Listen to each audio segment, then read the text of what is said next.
Hello everyone, it's me, Kreczko once again, and this time I'm going to be telling you my 15 most anticipated movies of this year, 2015. And before I do that, I have to say one thing. And that one thing is that film is subjective, and people have different opinions from one person to the next, so if you have a most anticipated movie that you're excited about and it's on my list, I'm sorry, but like I said, film is subjective, and I have different opinions than you. So other than that, let's get to my list. Coming in at number 15 is The Fantastic Four. And I know that some of you are probably already thinking, oh my god, he has this movie on his list? Man, this movie's gonna be stupid. It looks stupid. But to be honest, I don't really get what all the controversy is about this movie. I mean, I know if you're worried about the rumors that you're hearing, and I'm a little bit worried about that too. But if you're worried after seeing the trailer for this movie, then it's like, I don't really get it, why. And if you tell me it's because the Human Torch is black, then it's like, oh my god, who cares about that? And I'm gonna get this out of the way right now, just so that it doesn't bother me. But it really doesn't matter what race the Human Torch is, because his racial background isn't what makes his character. And then some people would ask me, well, if they changed Black Panther's background story and like his racial background, would you be mad? And yeah, I would be mad because that's a part of his character. But race doesn't really matter for Johnny Storm. But anyways, on to this movie. So yeah, I don't know what all the worry is. I mean, okay, yeah, like I said before with the rumors, yeah, I'm a little bit worried about that. But if you look at the talent in front of and behind of the camera, then I think you should at least have a little bit of hope for this movie. Because you have Miles Teller, Kate Mara, Michael B. Jordan, and Jamie Bell, oh, and Toby Kebbell as like the 5 main actors of the movie. And behind the camera, you have director Josh Trank, who also directed a movie which I really liked called Chronicle, which is basically a found footage superhero movie. And Disney has attached him to one of the Star Wars spin-off movies, so if Disney sees something in Josh Trank to put him in put him as the director for a Star Wars spin-off, then you can probably say like, well, they're really interested in Josh Trank for some reason. And not only that, but you have writer Simon Kinberg for this movie as well, and he wrote X-Men Days of Future Past, and that was a really smart time-traveling movie, so I think that he can do a good job with the Fantastic Four reboot. Coming in at number 14 is The Martian. So this movie is based off a book of the same name, and I haven't read the book, and I don't think I will read the book, because I'll actually just go see the movie for itself. And from what I'm hearing, the book is basically a mix between Gravity and Castaway. And the book is set on Mars, as this astronaut gets left behind by his crew, who believe that he's dead after this like storm comes through like this one section of Mars. And now that astronaut on Mars has to try to find a way to contact his crew or find a way to survive before he runs out of oxygen. So Ridley Scott is directing the movie, and I'm sort of like, on that. Because the last Ridley Scott movie that I saw was with Prometheus. And at the time, I thought Prometheus was sort of a good movie, but then after thinking about it more and more, and today, I think that it's a meh movie. But with the concept of the movie, and with the stars involved with this movie, which are Matt Damon, Jessica Chastain, Chiwetel Ejiofor, and many other people, I think this could be a good movie, and a good comeback movie for Ridley Scott. Because from what I'm hearing, his last 2 movies, which were The Counselor and Exodus, Gods and Kings, weren't that good. Coming in at number 13 is The Good Dinosaur. So this is one of the 2 Pixar movies coming out this year, and this movie is coming out after Inside Out, because Inside Out is in July, and this movie I believe is in November. This movie's being directed by a Pixar guy called Peter Sohn, and I don't believe that he's one of the big Pixar people, but he does a lot of work with the Pixar films. And the only reason I have this movie on my list is because of the concept. And the concept of the movie is that what if the asteroid that hit Earth and killed all the dinosaurs never hit Earth in the first place? And because of that, dinosaurs stayed around, and humans evolved soon later, and then the 2, like, try to stay away from one another, but then it's like one of the dinosaurs and one of the kid humans meet with one another and are friends. To me, that just sounds like a really cool story to show on the screen. And I can't wait to see it later on in November. Coming in at number 12 is AntMan. So one of the main reasons I'm looking forward to this movie is because it's the final movie of Phase 2 of the Marvel Cinematic Universe. And I thought to myself, well, that's strange, like why wouldn't they put Ant-Man as the first movie of Phase 3 of the Cinematic Universe? But then when I was thinking about it more and more, it's like, well, maybe it'll have a little something to do with the events that happened in Age of Ultron. Because Michael Douglas in the movie is playing Hank Pym, and in the comics, Hank Pym was the person that made Ultron. But in the movies, it seems like that it's going to be Tony Stark that makes Ultron.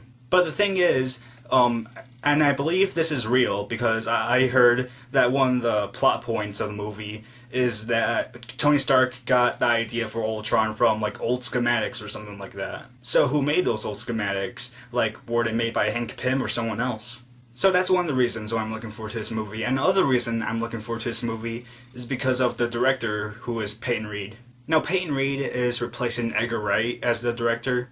And when I heard that for the first time, I was like, what? Are you serious? But then when I was thinking about it more and more, I was like, okay, maybe Marvel made a good choice, because Marvel had a vision of what Ant-Man should be, and Edgar Wright had a different vision of what Ant-Man should have been. And maybe Peyton Reed fits the bill as the director that should direct Ant-Man, if Edgar Wright isn't interested in Marvel's version of it. But in all honesty, I'm just looking for a good movie. Coming in number 11 is The Revenant. So this is another movie based off a book that I've never read before with the same name. And this movie is being directed by Alejandro Gonzalez Inarritu. I believe that's how you say his name. And some of you may have heard him because he's the director of Birdman. Now, I haven't seen Birdman yet, but I want to see it now once it comes out on DVD and Blu-ray, because I've been hearing praise about the movie. But that's not the reason why I'm looking forward to this movie. The reason I'm looking forward to it is because of the concept of the movie and the actors involved with it.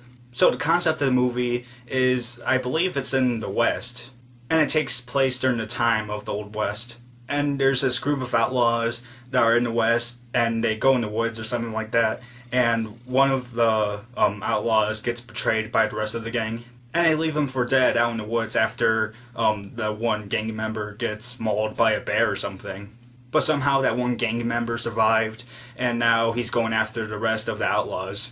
And the person that gets mauled by the bear is being acted by Leonardo DiCaprio, and one of the people that left him for dead is being played by Tom Hardy. So it's like, ooh, man, that's really good. Two great actors in this movie, and with both of their acting chops, it's like, okay. And the story alone sounds fascinating, so I'm looking forward to seeing this movie once it comes out in November or December. Coming in number 10 is The Hunger Games Mockingjay Part 2. Last year I had The Hunger Games Mockingjay Part 1 at number 1 on my top 15 most anticipated movies of 2014 list. Now the reason that I'm having this movie at number 10 and not number 1 is because of how Part 1 of Mockingjay went. And I still think that Part 1 of Mockingjay is good. But when you compare it to the two other movies, I think that Catching Fire is still the best movie. Then just a little bit below it, you have Part 1. And then below that, you have Hunger Games. And I'm also looking forward to seeing like the final film of this franchise, unless they make a dozen other spin-offs. It's going to be interesting to see the other half of this book being on the big screen, and seeing if they make other changes, and to see like original content in this movie. Coming in number 9 is In the Heart of the Sea. So this movie's being directed by Ron Howard, who has done other great movies such as Apollo 13, Cinderella Man, A Beautiful Mind, Rush. And it's starring Chris Hemsworth and other big-name actors, and it's based off of the events that made up the tale of Moby Dick. And until I read that in the trailer, I didn't know that Moby Dick was based off of real events. And in the trailer, I just see these huge indicators that are like blinking up left and right that are just telling me that this could be a really great drama. And originally, I was not going to have this movie on my list, but once the studio decided to change the release date from March to December, which is Oscar season, I was like, okay, so the studio has a lot of faith in this movie since they're, I think they're going up against Star Wars after a few weeks after its release. Or was it a few weeks before its release? It's either way. So if you're having this movie in the month of Star Wars, then that tells me that this movie could be good with these big name people behind and in front of the camera. Coming in at number 8 is Spectre. Yeah, it's Spectre, not Spectra. And I was wondering why it wasn't pronounced Spectra, but then someone told me that it was like this English thing. And because in one of the first James Bond movies, the phrase Spectre was used. And because that phrase was used in a different James Bond movie, does that mean that the James Bond movies have a continuity at all? That's the one thing that I never understood about the James Bond franchise, was the continuity, like the timeline of it. Is each James Bond played by a different actor, a different 007, or is it the same 007? If you guys know, then comment down below. But I'm looking forward to this movie because of the talent. You have Sam Mendes coming back, who also directed Skyfall, which was the last James Bond movie, and I thought Skyfall was a really great movie. You have Daniel Craig coming back as James Bond. You have other people coming back that were in the last movie. You have Christoph Waltz coming into this movie as the villain, and you have Dave Bautista playing the henchman of the villain. And I want to see it to see if it's actually as better as Skyfall was. Coming in at number 7 is Mad Max Fury Road. So 5 months ago or so, I saw the Comic-Con trailer that was put out for this movie, and it looked good. And I had some concerns about it, but overall I thought the first trailer, the Comic-Con trailer, was good. And then a month ago, the newest trailer came out, the first official trailer, and it made this movie look awesome in a way. Even with the things that I was concerned about with the Comic-Con trailer, they were in this trailer, and they sort of were awesome in a way. And from what I'm understanding, it took a long time for this movie to be made and done with. Because I believe I read that the production for this movie began in 2012, and they finished it in 2014 or something. And sometimes that's a big indicator, oh my god, this movie's gonna be bad because it took a long time to make. But with George Miller coming back, and George Miller made the first 3 Mad Max movies, and with Tom Hardy as Mad Max and Charlize Theron in there as well, it looks like this movie can be great. And not only that, but the car chase scenes look terrific in this movie as well. But the one thing I'm wondering is, when does this movie take place? Does it take place in between the first and second Mad Max, the second and third Mad Max, or after Thunderdome? Coming in at number 6 is Inside Out. So like I said before, The Good Dinosaur was the second Pixar movie coming out this year, and this movie, Inside Out, is the first Pixar movie coming out this year. Pete Docter is directing this movie, and Pete Docter is one of the big Pixar guys over there. I believe he co-created some of the stories for some past Pixar movies such as Toy Story and Monsters, Inc. and Finding Nemo. And I believe he co-created the story for this movie as well.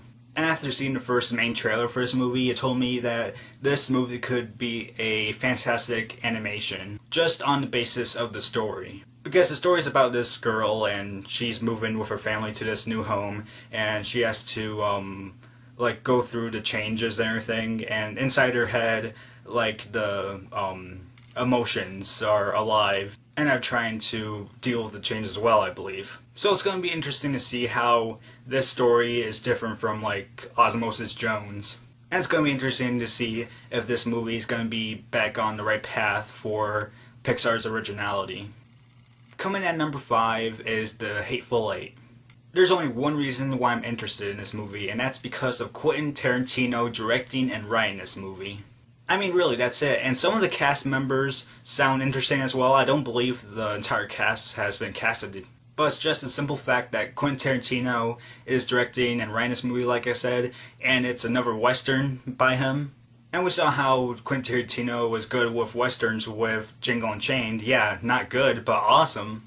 And to be honest, I think that Django Unchained is my favorite Quentin Tarantino movie. And I know that some people are probably like, well, what about Reservoir Dogs, or Pulp Fiction, or even Inglourious Basterds? But I just think that Django Unchained is the best movie that Quentin Tarantino has ever done. And it's going to be interesting to see how this is different from Django Unchained. And I was a little bit worried that we weren't going to have this movie once the script got leaked, and Quentin Tarantino was pissed about that. But in the end, cooler heads prevailed, and Quentin Tarantino said at Comic-Con that he was going to make the movie. And I believe we're going to have this movie in December of this year. Coming in at number 4 is Jurassic World. Yeah, so starting in March, I'm going to begin doing my Jurassic Park reviews, with the first one in March, the second one in April, and the third one in May. And to tell you my thoughts on the movies in advance, I thought that the first Jurassic Park movie was really great. I thought the second one was good in my opinion. Some people may not like it, but I thought it was still good. But the third one, yeah, I did not like the third one at all. And after seeing the trailer for this movie, I was like, yep, I'm definitely going to see this movie. Because it has the feelings that I felt when I watched the first Jurassic Park movie. It just seems like it has that spectacular tone that the first movie had, the thrilling and scary tone that the first movie had, and it looks like it has great action and good drama that the first movie had as well. I also want to see this movie because of the director of the movie, and I believe the director's name is Colin Trevorrow, and many people have never heard of them, and that's because his first movie, like his first sort of big movie, was an indie movie called Safety Not Guaranteed. And I've heard from a lot of people that that movie was really good. So for Universal to have an indie director going from like a small indie movie into this big blockbuster movie, it's like, okay, so the studio has a little bit of faith in this guy, it seems like, if they have him coming from an indie movie to a big blockbuster. And I'm also interested in the movie to see how Chris Pratt does with a more serious role. Coming in at number 3 is Tomorrowland. So when I was watching the teaser trailer for this movie, I was getting the same vibes that I had when I saw the first trailer for Edge of Tomorrow. And if you guys don't know, then I should tell you that when I saw the first trailer for Edge of Tomorrow, I just had this vibe where it's like, man, there's something in this movie where it could be really great. Someone tells me this movie could be awesome. And the teaser for this movie gave me the same vibes for good reason. And it's because I just see something really, really original in this story. When the teaser started, it just seemed like a regular movie, but when the girl picked up the pen and it instantly went to this wheat field, I was like, whoa. And by the way, that's a really good special effect, and I can't wait to see it on the big screen when the movie comes out. But when you hear George Clooney's voice throughout the trailer, you have an idea of what the movie's going to be about. And the movie just seems like it has the right aspects of fantasy and sci-fi all mixed together. And this movie is also being directed by Brad Bird, and you may have heard of him because he's also directed movies such as The Iron Giant, Ratatouille, I believe he directed Up, and the only live-action movie I know that he directed was Mission Impossible Ghost Protocol, and I heard from a lot of people that it was a fantastic action movie, but I've never seen it before. So maybe I should see Mission Impossible Ghost Protocol before I go see Tomorrowland. Coming in number 2 is Avengers Age of Ultron. Yeah, so basically the reason I'm looking forward to this movie is because it's the freaking Avengers! I mean, seriously, whatever reason would there be for, people to watch this movie other than, oh yeah, it's all of our favorite superheroes team up once again to face this, evil threat. And another reason I want to see the movie is because of Ultron being voice acted by James Spader. His voice for Ultron just seemed right. And it just had that menacing and gritty tone to it. And I just want to see Ultron on the big screen just doing evil stuff and beating the heck out of the Avengers. And at least have 1 or 2 great action scenes. Another reason why I'm looking forward to this movie is because of the additions of Aaron Taylor Johnson as Quicksilver, Elizabeth Olsen as Scarlet Witch, and Paul Bettany, I think that's his name, as Vision. It's going to be interesting to see how the 3 of them play a huge role in this movie, if they do. And it's going to be interesting to see if, what they do, affects the rest of the cinematic universe. And speaking of that, I'm wondering how this movie is going to be the groundwork for Captain America Civil War. Because a lot of people from Marvel have said that the events that happen in Age of Ultron transpire what happens in Captain America Civil War. So it's going to be interesting to see the seeds that are planted for Phase 3 of the cinematic universe. And I'm also wondering what the end credit scene is going to be, and also the mid credit scene. I mean, it's definitely going to show something for Phase 3 of the cinematic universe, but I'm wondering if one of those things is going to be Spider-Man. And finally, if you haven't guessed yet, my most anticipated movie of this year is Star Wars Episode 7: The Force Awakens. I mean, come on, it's Star Wars. I mean, some people hate it, some people love it. But I think that once the announcement was made from Disney that there was going to be new Star Wars movies, those movies were going to be on everybody's most anticipated list. And for most people this year, they were either anticipating for Avengers Age of Ultron or Star Wars Episode 7. And the reason I took this movie over the Avengers is because I want to see what J.J. Abrams does. And I can't remember exactly how many years it was. I think it's 30 years after the events of Episode 6. Is when the story takes place for Episode 7. And in the trailer we see that the Empire is still around and that the Sith are still around. But the thing is, we never see any Jedi in the trailer. So that's one of the mysteries of this movie. We know that Mark Hamill's going to reprise his role as Luke. But who are the other Jedi in this movie, and who are the other Sith in this movie as well? Like, who are the new Sith? And also, who's the one person with the cross-guard lightsaber in the trailer? Like, is it Andy Serkis? Is it one of the actresses? And that's why a lot of people are anticipating for this movie. It's because of the mystery. Is J.J. Abrams going to be the best fit as director for this movie after going from Star Trek to Star Wars? Is the story going to be as good as people think? Is this new trilogy going to be as good as the original trilogy? Or is this trilogy going to be as worse as the prequels? And trust me guys, I don't think they can make the same mistake twice. And if they do, I'll be surprised. But really, I can't wait for this movie since it's the first installment to a new trilogy. We're going to have a new story, new characters, new lightsaber battles, and possibly new plot twists that we never saw coming. So those are my 15 most anticipated movies for this year. Hope you guys liked my list, and if you didn't, I'm sorry. But other than that, guys, that's it. See you later.